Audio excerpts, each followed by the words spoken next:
Artilheiro do Botafogo na Série B, Rafael Navarro está sendo especulado no Corinthians. E no vídeo de hoje do canal do Nicola, eu te conto o que eu ouvi de uma fonte minha do Timão.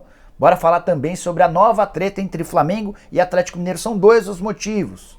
Possibilidade de o Campeonato Brasileiro ser estendido e mala branca. Vou falar também sobre Jorge Jesus, super criticado pelo torcedor do Benfica. Será que ele pode sair mais cedo? Tem também novidades sobre os números do Atlético Mineiro em relação à bilheteria, muito dinheiro entrando.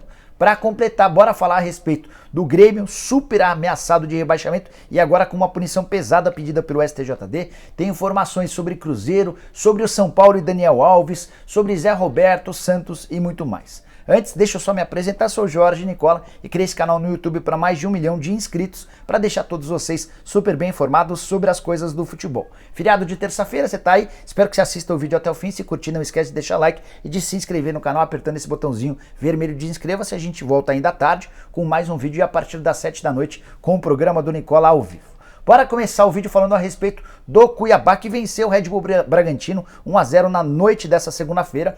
A vitória do Cuiabá com o gol do Rafael Gava no último minuto do jogo.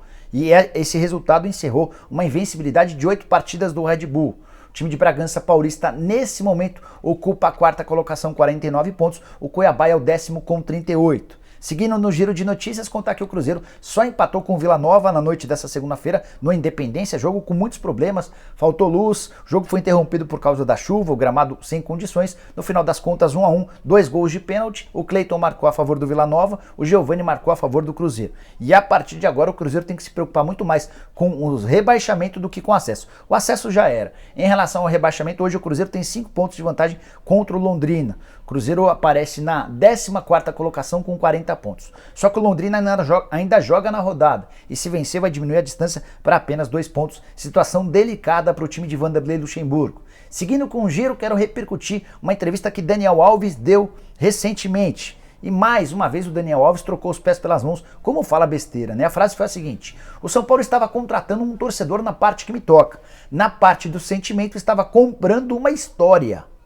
Se eles não tinham condições, tinham que ter pensado antes de trazer a história. Fecha aspas.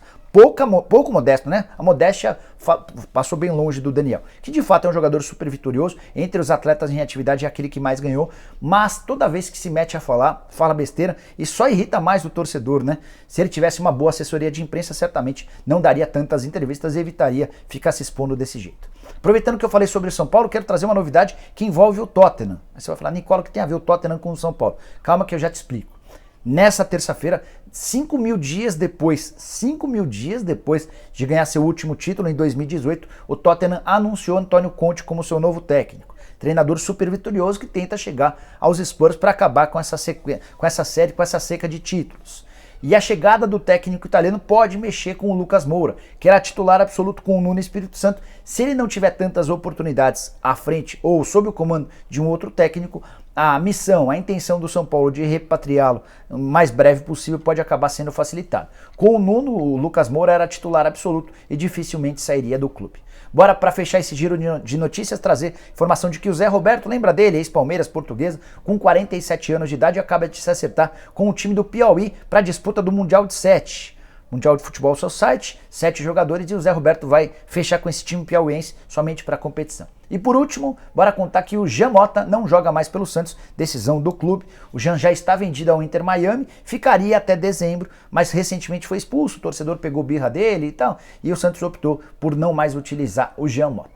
Bora falar sobre a situação do Grêmio, que dentro de campo é péssima, 78% de chance de rebaixamento, sequência péssima. Olha, dá uma olhada nos próximos jogos. O Grêmio enfrenta nessa quarta-feira o Atlético Mineiro em Minas, e no final de semana vai ao Beira-Rio enfrentar o Internacional. E o Grêmio precisa de 6 vitórias nos 11 jogos que ainda restam para fugir do rebaixamento. O problema é que ele precisou de quase todo o campeonato para conseguir essas mesmas vitórias. Não bastasse tudo isso, e o procurador do STJD, o Ronaldo Piacente, ofereceu, ou melhor, pediu uma liminar para que o Grêmio não atue mais com o torcedor, nem em casa, nem fora, enquanto não se julgue a invasão de vândalos, de bandidos, que aconteceu no último domingo. O Palmeiras venceu o Grêmio por 3-1 na Arena do Grêmio, e no final da partida, cerca de 20, 30 torcedores invadiram o gramado e fizeram o maior caos. O STJD quer punição pesada.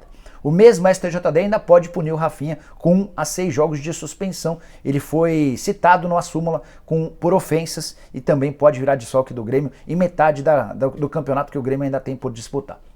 Bora falar agora sobre o Atlético Mineiro, que já faturou 6 milhões e 300 mil reais desde a volta do seu torcedor. Foram 7 jogos com a presença de público. Nesses 7 jogos, a média foi de 16.900 torcedores. A expectativa é de que agora, com a liberação para 100% do Mineirão, o Atlético possa arrecadar ainda mais. O Galo faz mais 7 jogos daqui até o fim da temporada, são 6 pelo Campeonato Brasileiro, 1 a final da Copa do Brasil, e só essa final da Copa do Brasil tem potencial para garantir 4, 5, 6 milhões de reais líquidos. Vale a lembrança de que o jogo com o maior público do Atlético desde a volta da torcida foi contra o Cuiabá, 30.501 torcedores. Apesar do grande público, a receita não foi tão grande, 451 mil reais líquidos.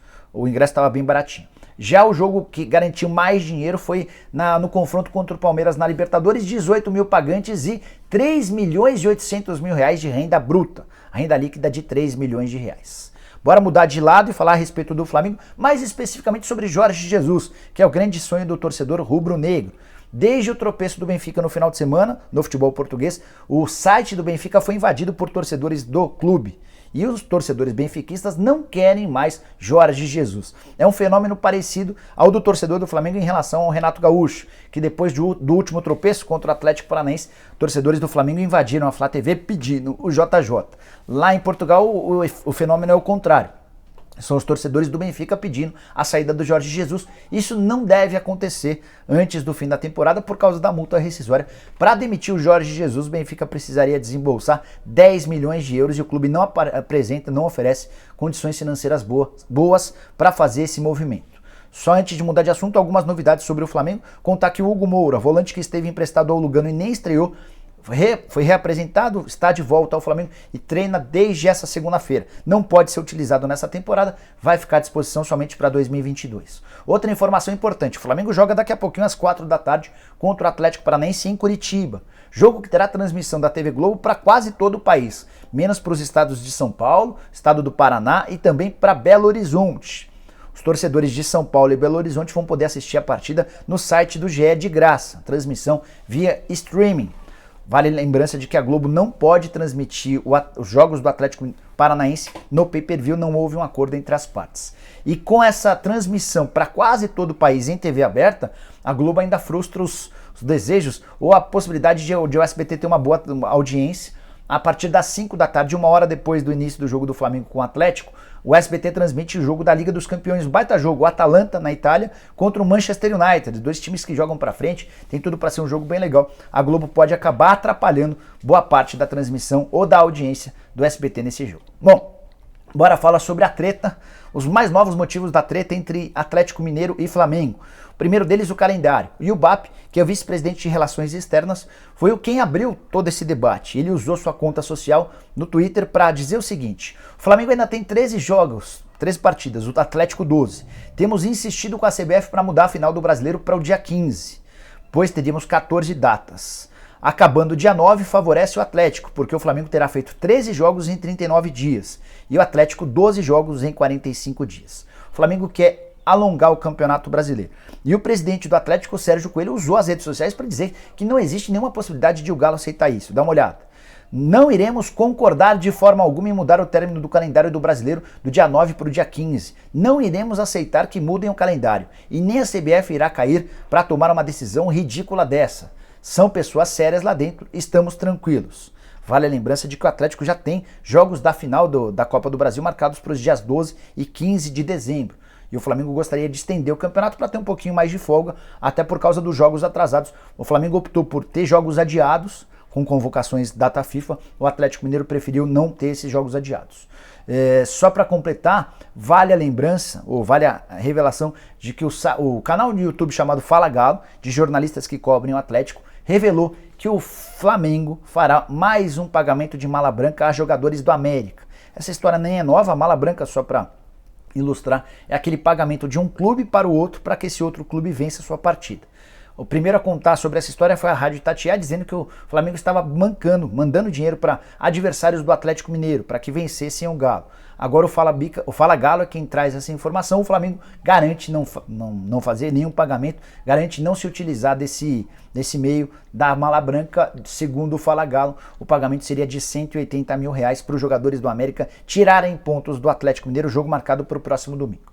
Bora encerrar o vídeo falando sobre o Corinthians, que venceu a Chapecoense por 1-0 na noite dessa segunda-feira. Vitória super apertada, o gol só saiu aos 52 minutos do segundo tempo, marcado pelo Roger Guedes. Quinto gol do Roger Guedes com a camisa alvinegra. Timão que pulou para o sexto lugar, 44 pontos conquistados. O Kehler, o goleiro da Chapecoense, ele pertence ao Inter, mas está emprestado à Chape, pegou absolutamente tudo.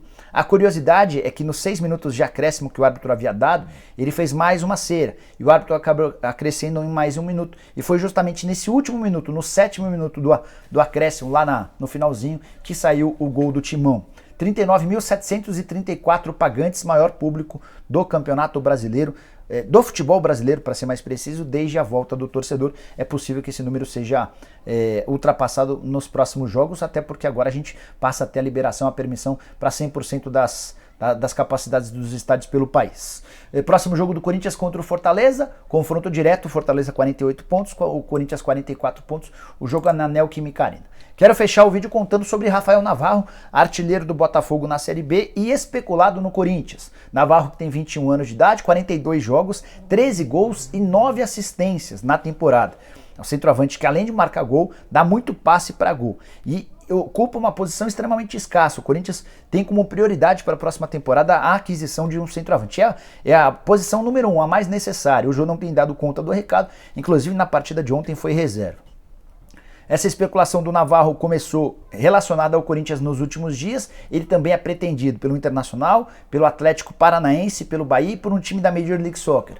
O contrato do Navarro com o Botafogo termina agora, no dia 31 de dezembro. O Botafogo já fez várias tentativas de prorrogação do vínculo e nenhuma delas teve sucesso. A tendência é que de fato o Navarro saia. Perguntei para um dirigente do Corinthians sobre a possibilidade de o Navarro ser contratado. Esse dirigente me pareceu tentar despistar. Ele não cravou com todas as forças que o Navarro não será contratado, mas também não admitiu interesse. E aí a gente precisa também tentar entender as estratégias da fonte, né? Se o cara admite que o Corinthians negocia, que o Corinthians já contratou o Navarro, ele cria uma baita saia justa pro Navarro, que ainda está disputando a reta final da Série B. O torcedor do Botafogo e os dirigentes do Botafogo ainda têm a esperança de contratá-lo. Então, a partir da resposta que eu obtive desse dirigente do Corinthians, eu não descartaria a possibilidade de o Navarro pintar no timão na próxima temporada. Como eu contei, 21 anos de idade, jogador livre no mercado, vai escolher a proposta que mais o agradar. Dificilmente permanecerá no Botafogo. A tendência é escolher um clube que possa pagar mais e que possa oferecer condições de busca por títulos e, entre outras coisas, melhores. O Corinthians, repito, não descarto a possibilidade de o Navarro pintar ou pelo menos ser alvo do Corinthians, embora a minha fonte tenha tentado despistar sobre o assunto. Você gosta do Navarro? Já viu ele jogando? Use o espaço para comentários para deixar sua opinião. A gente se vê de tarde com mais informações e a partir das 7 da noite com o programa do Nicola ao vivo. Fechado? Abraço, tchau, tchau!